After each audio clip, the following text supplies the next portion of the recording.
there, gamers, and welcome back to another episode of our F1 2020 Driver Career Mode, episode number 13 today for the French Grand Prix. If you missed our previous video at the Canadian Grand Prix, our home race, what are you doing here? Go ahead and watch it. It was a stupendous result in monsoon conditions against all the odds.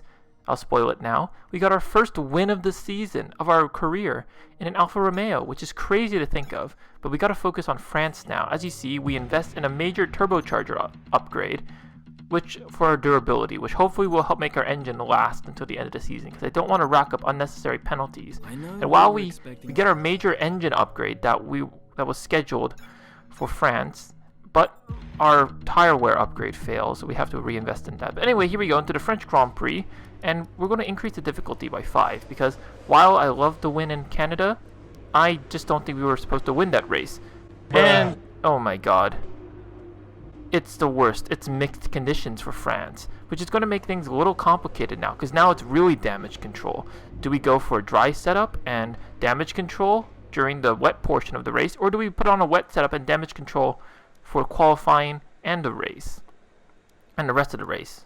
We'll have to wait and see. But anyway, here we are. We have to choose a new rival, and we've had a lot of scraps of Alexander Albon. And not because I'm an Albon fanboy, I decided to go with him. Here we go, into practice 2, our results. Down in P12, that's representative of nothing, which you should see by the fact that the Haas is up in P2. At the end of practice 3, we're up in P1 on short run pace, which is looking good for us.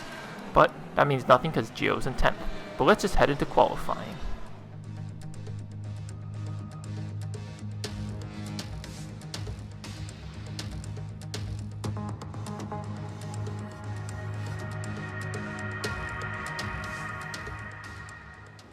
Here we are into qualifying, a quite overcast qualifying. I am a little hesitant about rain, but anyway, here we are into the French Grand Prix weekend, and we decided to go for a dry setup because it's mostly going to be dry for the race, so we'll just damage control at the beginning.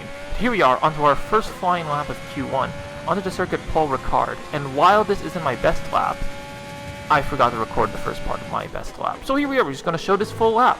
Here we are around turns 1 and 2, the quick corners. Oh my god, I wish I could speak every time. Here we go, onto the run to the chicane of turns 3 and 4. Again, not really many spots for overtaking around France, but hopefully we can, defy the expectations. And here we are, going a little wide around turn 6, onto turn 7, and onto this long DRS straight, which is possibly going to be our best spot for overtaking on this track, as you have a lot of places to get into a slipstream, and we dive into the chicane of turns 8 and 9, probably the only heavy braking zones on this track. And here we are going around this little kink onto this straight, heading onto the long swooping turn of turn 10, which usually you could take flat, but we have a little ugly there. I'll admit it was a little hard to control the speed heading into those corners. And then here we are around this weird turn 11, heading to turn 12, and the sector 3 is my worst section because there's so many technical medium speed corners, and I just missed the apex on every single one of them. Here we are into turn 14, hit the apex there. Turn 15, very slow corner, not really a heavy braking zone either. And here we are into the line, heading towards the line with the DRS, towards the start finish straight with the line very far away, cross the line, and we're in P1 at the moment, which means nothing because we were the first ones out. And as you can see, quickly we're heading down the order, and we're into P4. So we decided to go out again one more time, and as you can see, heading through turn 6 right now, we go very, very wide. We still get some time, we set a purple first sector, but as they head towards the chicane of turns 8 and 9, very wide into turn 8, miss the apex, and that just loses all the time we've gained. So ultimately, we don't improve on this lap, but we still end up in P5. Good result from us. That engine power really coming through, and right off the bat, the Red Bull is already looking leaps and bounds better than it did in Azerbaijan and Canada. Kevin Magnussen is in P8 in a Haas, and Grosjean's in P11. Okay, so maybe the practice pace wasn't completely off out of the picture. That's a very good result from the Haas drivers. Lando's down in P16 though, and Gio's in P18. But whatever. Anyway, here we are into turns 4, 5, and... Well, this is turn 5, and now heading into turn 6 right now. And very, very... I felt really good through those corners. Probably my best take of those corners. And this was our best lap, which I would have shown in full if I hadn't been dumb and forgotten to record it. Into the chicane of turns 8 and 9. Very, very good. We do run a little bit too much on the curb, but ultimately we finished the lap, and it was our best lap. P1 for us. But we dropped down to P5 quickly, so the AI difficulty increase we did already seems to be kicking in a bit. And as we head out to our second flying lap, heading towards turn 3, and while the forecast didn't show any signs of rain, suddenly rain's appearing on the screen and the camera. So this is quite bad for us. We finished in P6 ultimately. We didn't improve, and Lewis Hamilton's not looking very good so far in qualifying. He hasn't qualified well as strong as we thought. Albon's out, so he must have been caught up by the rain during his second run. All these drivers were probably caught up by the rain, and this is a very crucial element right now, because if we go on inters right now, because as you head out for our first flying lap of Q3, it's not exactly time for intermediate tires, but if we put them on now, then we're going to be the slowest ultimately out of everyone. So we have to set a good run on soft tires if we want to get a good spot on the top 10. So here we are on the lap, heading towards turn 10. We have to be very careful around here. And why am I hearing music? Oh my god. We have to replace that front wing. Box now. Oh my god, this was the worst case scenario. So as you can see, we lost control. We kept the foot planted for some reason, and we just had no grip heading into turn 10. And now with no front wing, we can't finish this lap. We have to bottle it. So we have to get our front wing damages, because you can see entering turn 11, we just had no downforce whatsoever with the lack of grip. And as we prepare for our second run, it's time for intermediate conditions. So the soft tire period's gone, and it was futile. We went out anyway, just to see if we can do anything, but we couldn't. This is terrible. On the other hand, it's a Ferrari lockout on the front row. So that's really looking really promising. Maybe we'll have a driver who wins besides the Mercedes. But our fight for a good position, or even the podium, is going to be a tough one on a track that's difficult to overtake. But let's just head into the race. Welcome along then to France, host of the world-famous Tour de France. But we're not talking 2 wheels today, we're talking 4, in a country widely thought of as giving birth to the art of motor racing back in the late 1800s. We've come a long way since then, and you're about to find out how far. It's time for the French Grand Prix. We have 15 corners here at the circuit Paul Ricard, 6 to the left and 9 to the right. The rain is coming down and making for a slippery racing surface, but luckily there is plenty of runoff available, and hopefully we'll be able to avoid bringing out a safety car during today's Grand Prix. Joining us today to oversee all the thrills and spills, it's Anthony Davidson. And great to see you. How are you feeling about the race today, and how are the circuit conditions from what you've seen? Well, it's looking a bit cold out there, if I'm honest. These tyres have quite a narrow operating window in terms of the temperatures they need to extract the best grip. So with a cold track surface, it's going to be harder to keep those temperatures up, which will lead to lower grip and maybe more mistakes. With the race minutes away from starting, here's what today's grid rundown looks like. Charles Leclerc lines up on pole position, with Sebastian Vettel starting alongside. Looking down the rest of the grid, we have Verstappen, Hamilton, Valtteri Bottas, and Perez, Ricciardo, Stroll, Ocon, and Skip, Albon, Gasly, Carlos Sainz, and Magnussen, Norris, Kvyat, Antonio Giovinazzi, and George Russell, Grosjean. They've taken a grid penalty, and Nicholas Latifi. Which of these talented drivers will come out on top today? Now that we've got some points on the board, let's continue this form and aim for another top 10 finish.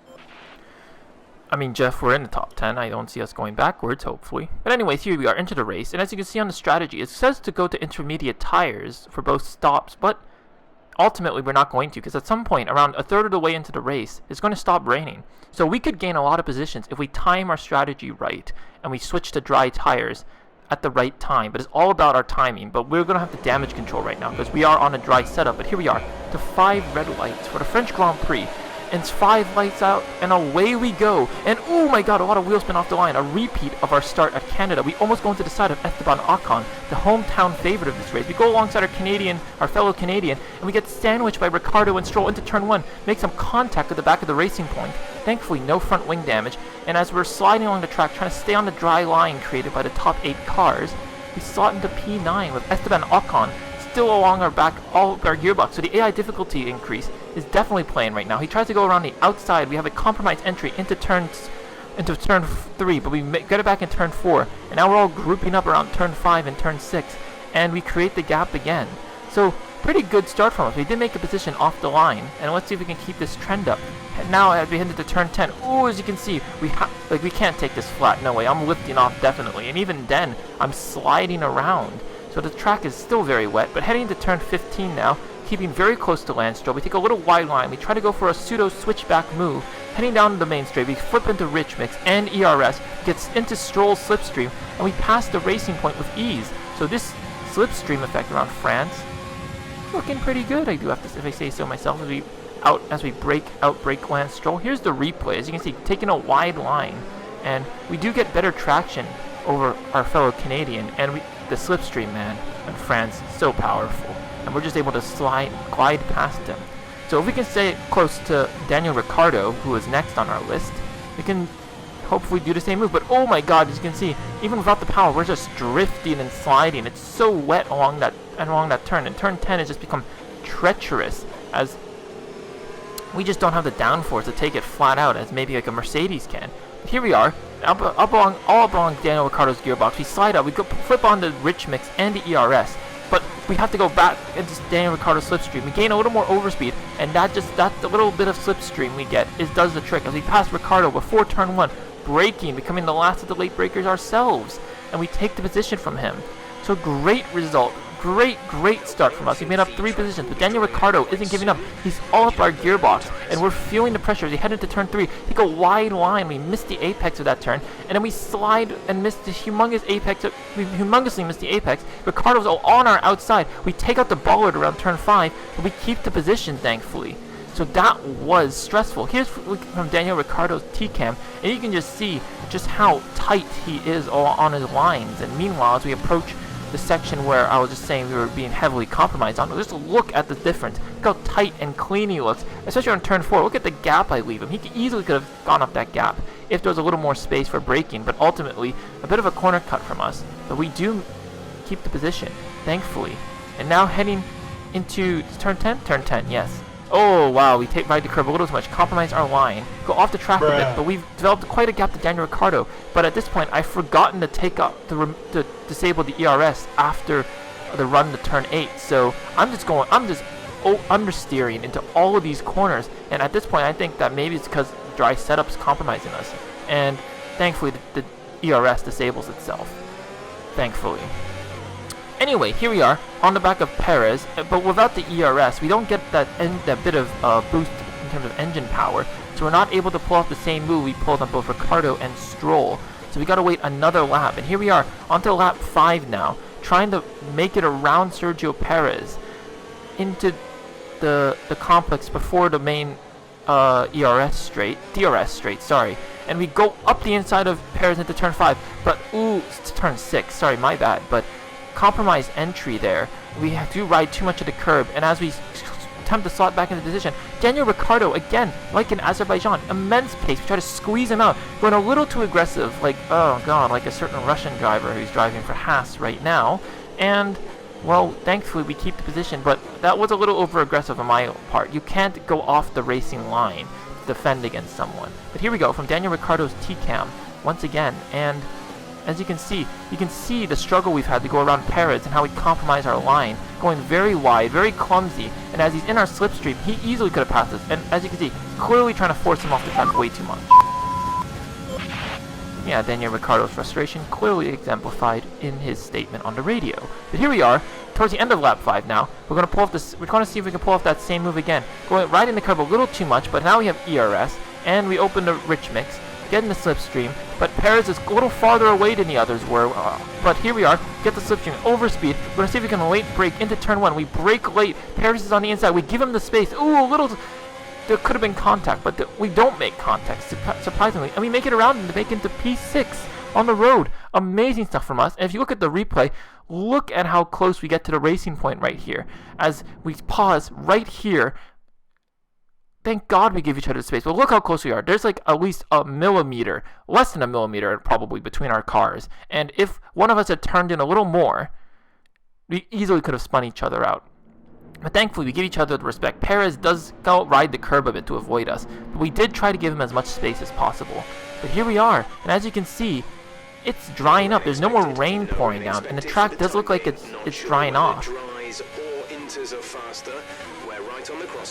But Jeff and our strategy team doesn't know whether it's a good time to switch. There is spray being thrown up by the tires still. So you head on to lap 7. We set the fastest lap of the Grand Prix, but there's yellow flags ahead of us in the first sector. Wonder what's going on right now. And is that Valtteri Bottas pulling off? No, the Mercedes. Safety car. Oh my God. Not only has Bottas had the worst luck in the world, but we get our first safety car of the season. That's incredible. It's totally not because I forgot to turn on the safety car in the settings. Yeah, well, let's just look at the replay again. As you can see, Bottas takes the inside line. I guess he's trying to make a move on Hamilton, but oh my, it looks like his engine cut out. Similar to both Monaco and Zandvoort. Same situation from his T-cam, as you can see, heads into turn 1, and the engine just cuts out beforehand. So Bottas has been hit with tons of reliability issues. I think I don't know how many DNFs he's had so far, but that's quite a bit from him. But under the safety car now, this would be the optimal time to pit. So we're going to ask Jeff. We're not certain which is the best tyre right now. Dries or inters, a new strategy is available on the MFD. So right as Jeff doesn't know whether it's time or not, we get a strategy change, and we're going to switch onto a set of soft tires. So this is it. Under the safety car, we get a free pit stop, because the whole field will bunch up again. So we might lose some positions, but I don't think we will, because as you can see, a lot of the intermediate a lot of the drivers stay out for another lap, which is foolish on their part, because clearly the track is dry enough, because there's less spray being thrown up by the tires, even in the pit straight. And it's clearly not going to be raining anymore. So we're looking to get some. We're not only looking to keep our track position, we could be gaining positions, because a lot of drivers still need to pit. And we switch onto a set of new soft tires. So here we are. It's heading out of the pit lane, and it's all about keeping these tires warm now, because we'll be going pretty slow behind the safety car. So we need to keep the tires up to temperature if we're going to hope to have a good restart.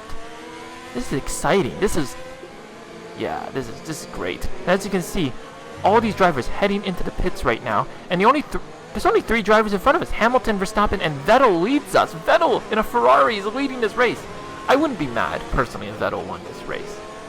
But we do have a good chance at a podium now, because we're up into P4 as all the drivers now are switching on to intermediate tires.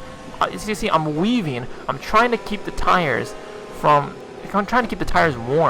so that way we don't get caught out on the restart. But on lap 9, the safety car is coming in. So on lap 10, we'll be going racing again. But we've developed quite a large gap to Hamilton, and it's on purpose, because I'm just purposely accelerating and braking, hoping to bring some temperature into the tires. So you navigate turn 11 now. But here we go, and oh, we get caught out because I'm still trying to warm up the tires, and we get jumped at the restart, and there's a huge gap between us. Perez is all up our side. We put up into rich mix and turn on the ERS, hoping to get some distance.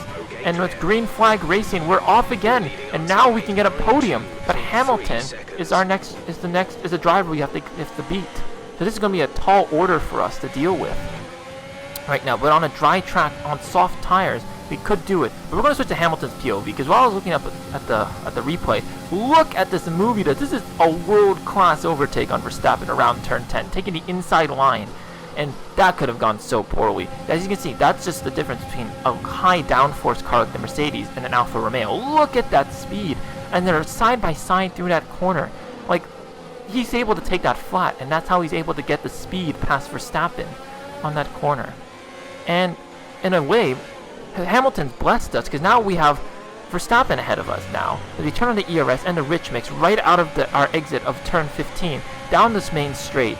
And we don't have DRS, but we don't need it, because look at the slipstream. We glide up a side and we brake late into turn 1, giving Verstappen all the space, and we pass him. We're on the podium now. What a stupendous dive bomb from us, something that we probably couldn't have done around Hamilton. Here's the replay. Look at how powerful the slipstream is. Just staying behind the rear wing of Max Verstappen into turn 1. You can see it side by side. I give him all the space in the world, and we keep it on track too. Stupendous move from us. And from our T-cam, Verstappen is trying everything, and oh, he's not going to be happy seeing an Alfa Romeo soar past him like we did right now. With this f***ing show, honestly. Yeah, he's not very happy. I mean, appropriately so. But here we are, onto lap 12 now, and the stewards enact DRS, which shows that we're not looking at any more rain coming up, as it's safe now to open the drag reduction system. And as we head into lap 14, you can see how sunny the conditions have become. But Gio's pitting already, which means our pit stop window is coming soon. And speak of the devil, lap 15, we're switching on to a set of medium tires, which hopefully will carry us until the end of the race. And Hamilton comes in, Vettel comes in, so ultimately I think we're going to be staying in P3 at this race, which is good for us. A podium is still amazing in an Alfa Romeo, but the win is looking quite elusive right now, because ultimately there's no way we're going to be passing Hamilton on pure pace. Maybe Vettel, because that Ferrari, I mean, if it's anything like the 2020 Ferrari, it's going to be garbage, but yeah, I'll be satisfied with P3. But here we are, we get jumped out of no, actually don't get jumped out of pit lane. I think Leclerc stays out, so that's probably why we're 4th right now.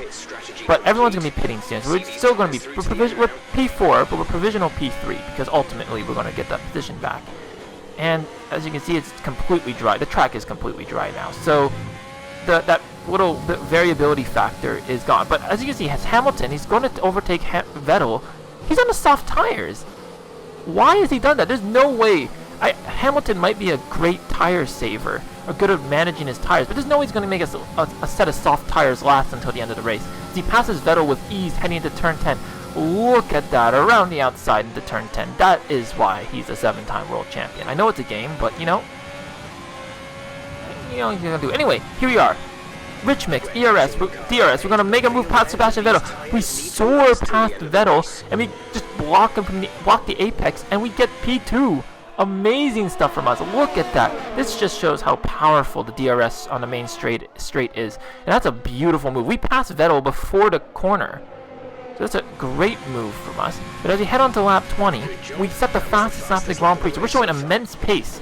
Maybe we can catch up to Lewis Hamilton, who will definitely be feeling tire degradation right about now. But he's pretty far up the road. We're going to have to hope for a miracle if we're going to pass him. We're going to lose this race one. I can't look after the tires anymore. They're dead.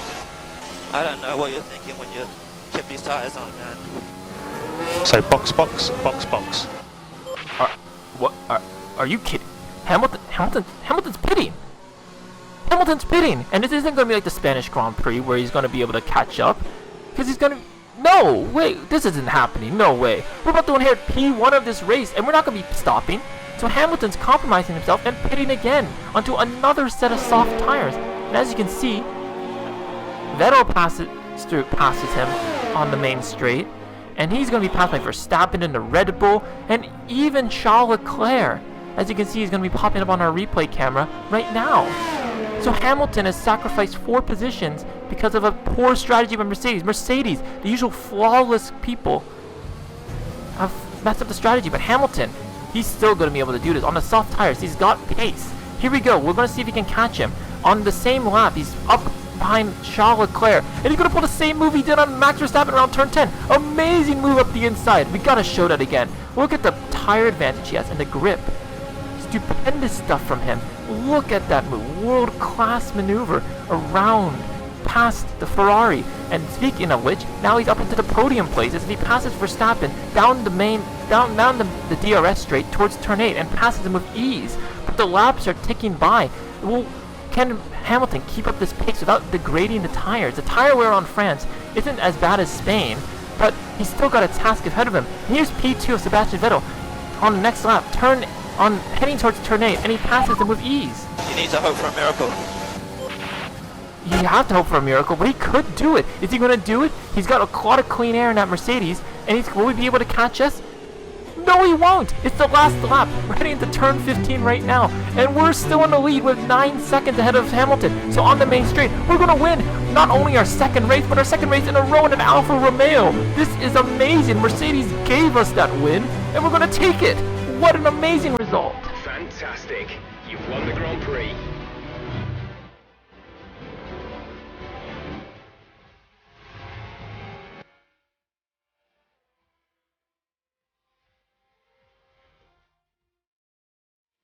great race then, and a fantastic victory here at Paul Ricard.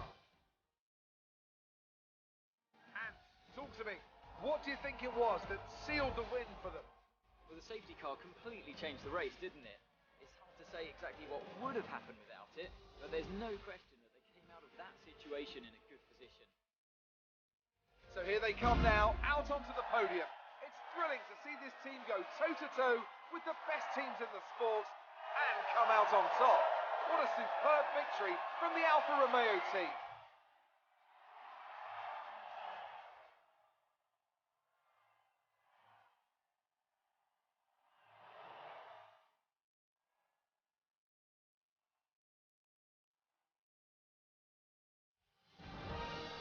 You can't write this stuff. You really can't. Like, Hamilton, the Mercedes team is usually so good with strategy in real life, and yet they bottled this race.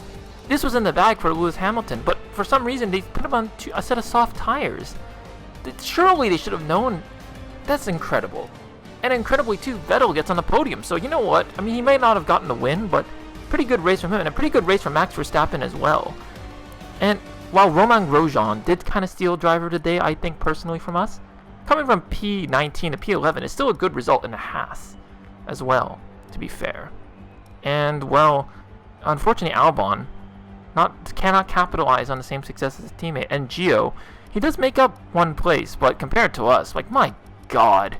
Again, I'm just still floored that we won that race. Like, we did not have the pace to match Lewis Hamilton. Ultimately, no.